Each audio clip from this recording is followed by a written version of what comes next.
Hello, everybody.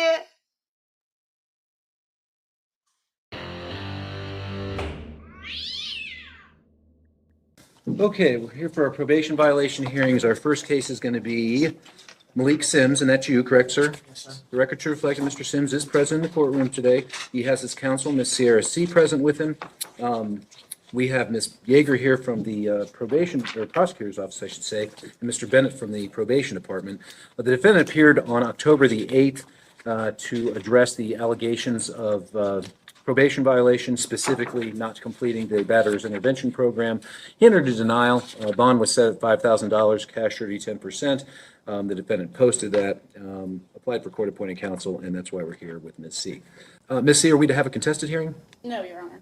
Mr. Sims is going to admit to failing to successfully complete the program? Yes, Your Honor. All right, is that true, Mr. Sims? Yes, sir. You realize you don't have to admit to anything, right? I understand. Okay, and I'm not trying to talk you out of anything, I just have to verify you're doing it of your own free will. Yes, sir. As you sit before me, just like when you were originally sitting before me, I have to presume that you didn't do what they say you did. Well, you didn't do what they say you didn't do, I guess. In any other words, you're presumed to not be in violation of your probation, just like you were presumed to be not guilty originally. Do you understand that? It's still the state's burden to prove that you were in violation, although the level of burden of proof is lower. Instead of proof beyond a reasonable doubt, it's proof by a preponderance of the evidence. Do you understand that? Yes, sir. You have a right to have a hearing where you could confront your accusers, subpoena your own witnesses to compel their attendance, and you wouldn't have to testify, and it wouldn't be held against you if you didn't. Do you understand that? If you admit, however, you're going to give up your right to that hearing and the other rights that go along with that, the state would no longer be required to prove anything in order for me to find you in violation of your probation terms, and we would proceed to what we would call disposition in this setting, aka sentencing. Do you understand? Yes, sir. Now, the most serious penalty that I could impose upon you would be to just say, that's it, Mr. Sims, you're going to serve the balance of your suspended jail term. But I could also have you serve part of that and then resuspend part of the suspended sentence and put you back on probation. I could just continue you on probation without actually ordering that you serve any of the suspended jail time under the same terms and conditions. I can add terms and conditions that you'd be required to follow. And I could extend the period of time that you're on court supervision up to 5 years. Do you understand? Yes, sir. All right. Now, has anybody threatened you in any way or promised you anything to get you to admit to the violation? Are you under the influence of anything right now? Are you satisfied with Ms. C's advice and representation? I'm still trying to understand what's going on. That's all. Okay. But you've had an opportunity to talk with her and figured, Not really. did you want to take a recess so you and she could have an additional opportunity to discuss the matter?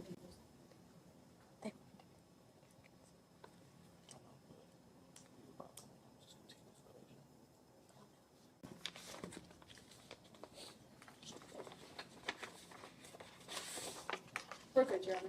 What's that? We're good to continue. Okay. All right. And then, let's see, Mr. Sims, did I ask if you're under the influence of anything? Yes, sir. And are you? Yes, sir. Are you a citizen of the United States of America?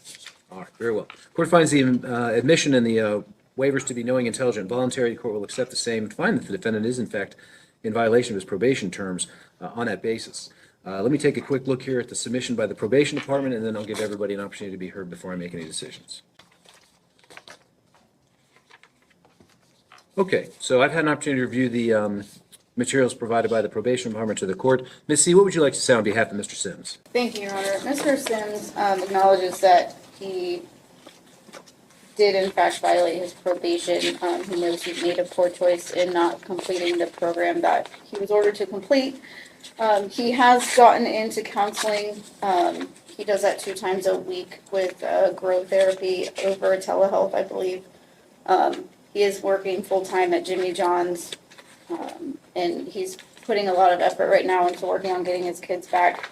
I believe he's trying to get joint custody of his oldest children in Columbus, and then he's also working on getting his kids back from Licking County as well. He has good family and friend support, and he's trying to get his life back on track as of right now, Your Honor. So we would ask that either his probation be terminated or he be allowed to continue on probation, continue his counseling and working on getting his children back at this time. Thank you. Thank you, Ms. C. Mr. Sims, you have a right to address the court before I make any decisions. You're not required to. Is there anything you want to say here? Just that I'm just trying to make everything better and get back on progress with my life. I've had a couple ups and downs in the last year, honestly, with everything, but It's no excuse for everything that I've been doing, but I am prepared to get everything back in order. I need my kids back. I need my life back on track. It's just a lot, but I'm willing to do whatever it takes. Thank you, Mr. Sims. Ms. Yeager, did the prosecution wish to be heard regarding disposition here? Your Honor, we would defer to probation, please. All right, and I've had the opportunity to review your bench memo, Mr. Bennett. Is there anything that you'd like to add to that? Nothing further at this time, Your Honor. All right, so the defendant bonded out almost 2 months ago, correct? I I believe on October the 9th. Yes. Your Honor. And was he ordered to report subsequent to posting bond? Yes, Your Honor. And has he done so? He has reported in. He did miss his office visit yesterday, but that's the only one that he has missed. How about the drops? Drops. He has been reporting in. He was to report in yesterday. He didn't show for his office visit, so he didn't drop yesterday either. What was his, has he tested positive for any substance since the posting bond on the 9th?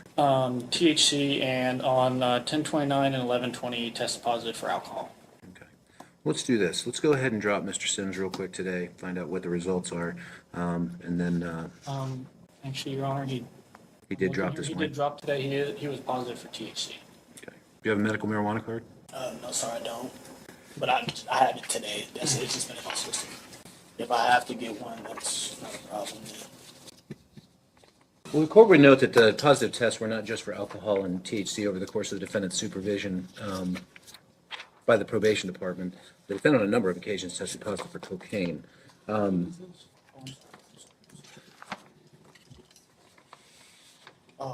mindful of the fact that the defendant has other obligations and other goals and aspirations.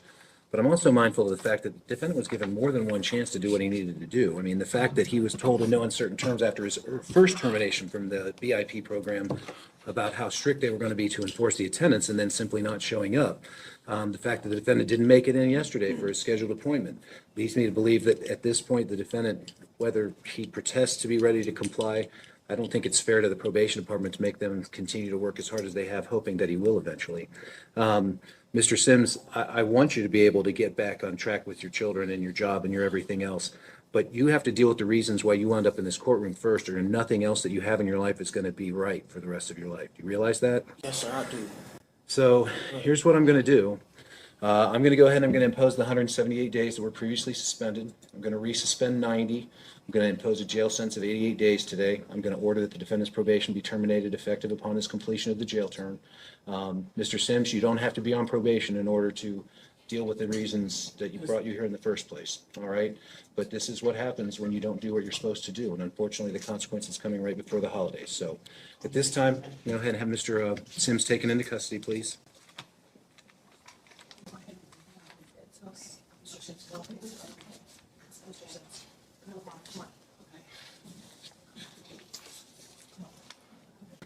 Okay, next up we have the Christopher Cornell case. Mr. Cornell, come on up and have a seat.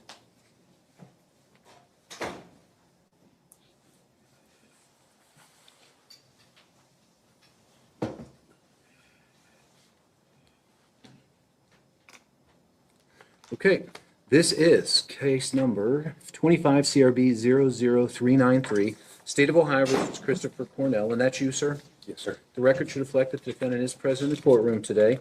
The defendant has previously appeared on October the 29th to address the allegation of violation. He was without counsel that day. He's without counsel today. Ms. Yeager's here on behalf of the state of Ohio. Mr. Bennett's here from the probation department.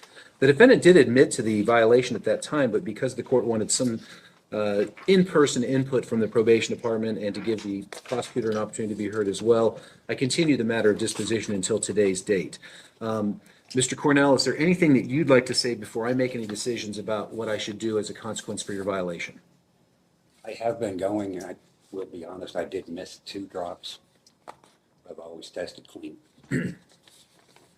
Looks like the defendant was placed under the court supervision back in April on a weapons while intoxicated charge.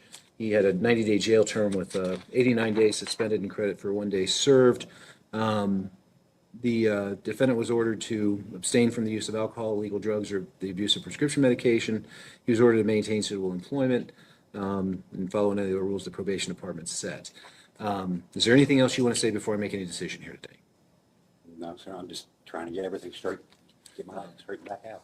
All right, thank you, sir. Ms. Yeager, is there anything from the prosecutor's office? We would defer to probation, Your Honor. Okay. And I've had an opportunity to review your bench memo from the 28th of last month. Mr. Bennett, is there anything that you want to add to that? The only thing I'd like to add, Your Honor, it does look like that he did miss his drop on November 13th and November 17th. So how old are you, Mr. Cornell? 61. Okay, so it seems to me like they're not alleging that you were, well, or I don't think, you didn't put anything in here, in your report here about positive drug tests or anything like that. So he's always dropped clean, or is that not accurate? Your Honor, from what I can see right now, it does look like he has been negative when he does show up. Okay. So, you know, I guess where I have, what I have a hard time understanding and grasping is the fact that you're the third type of person that gets put on probation. Because there are three types that get put on probation. They're the ones who are going to do everything I tell them to do as fast as they can do it so they can get off probation and get the court out of their life. There are those who never intend to do anything I order them to do, but they just don't want to go to the jail on the day of their sentencing. And then there are those who need a foot up their behind in order to get back on track and do what they're supposed to do. And that's why I say that it appears that you're falling into that third category.